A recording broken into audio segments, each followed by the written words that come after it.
Hello and welcome to another video review. This is God of Thunder for DOS.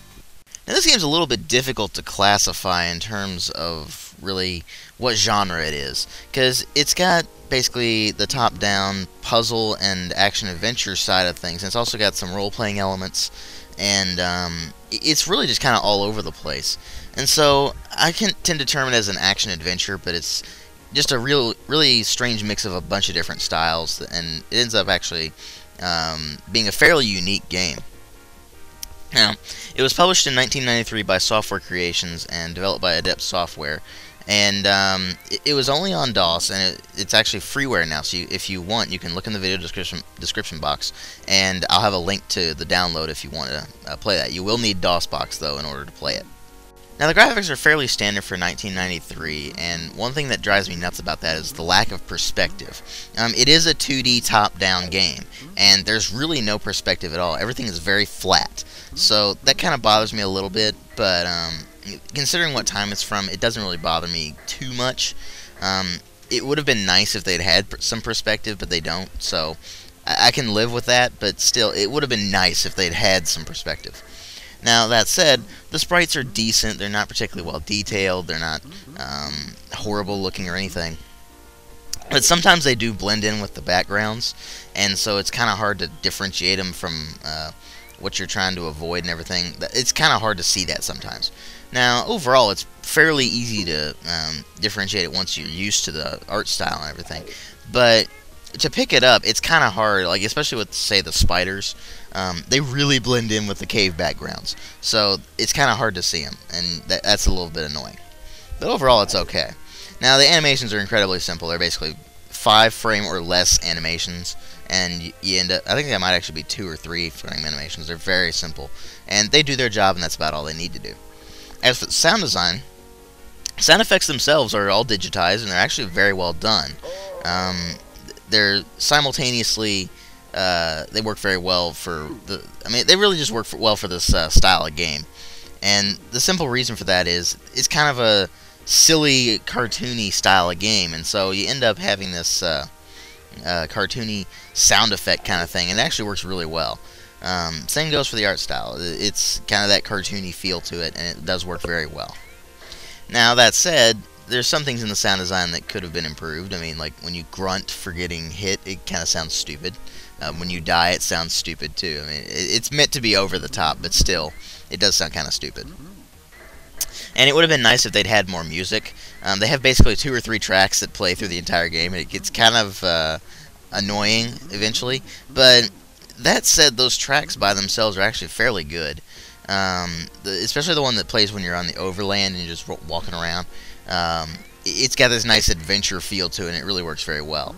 So overall, the sound design is fairly well done, and the graphics design is fairly average, but it all works out fairly well for this game.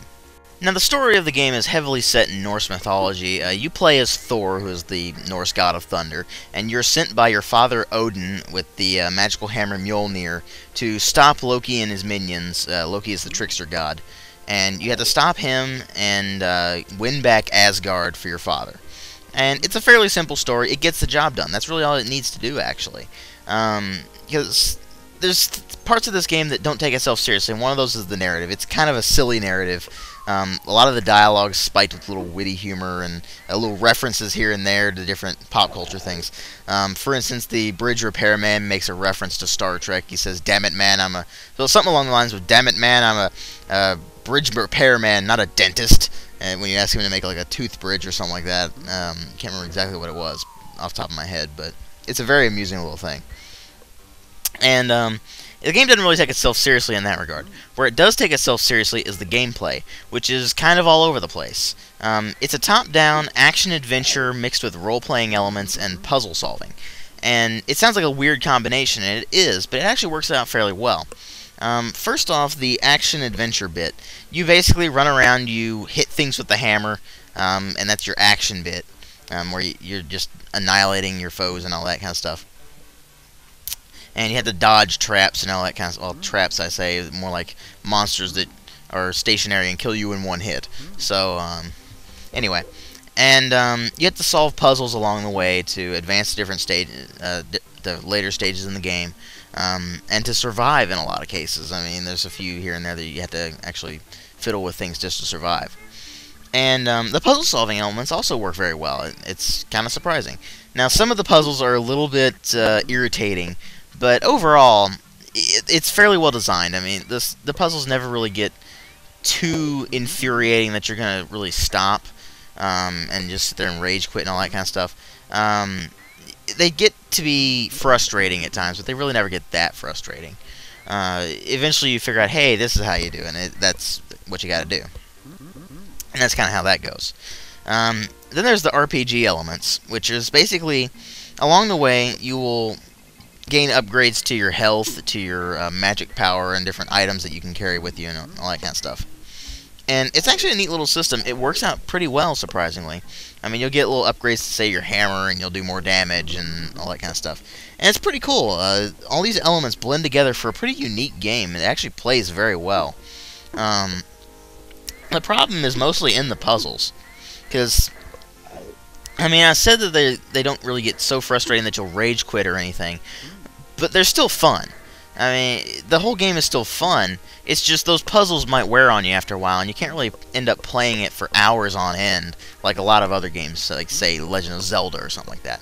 But it is a fun little game for what it is, and I mean, it's freeware now. You might as well check it out.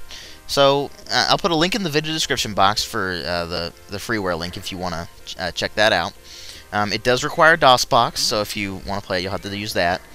And overall, I do recommend it to action-adventure game fans. I recommend it to fans of silly adventure game, that kind of thing. I also recommend it to people who just like top-down games in general, because it is a very well-designed game. It is fun to play.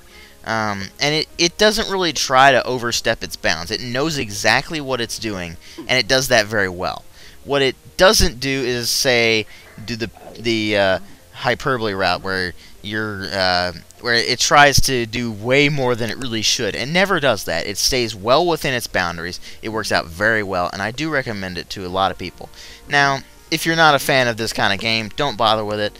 But to people who actually like this kind of stuff, then definitely check it out. And even if you find it somewhat interesting, still check it out. I mean, it's freeware. You can't really go wrong with it.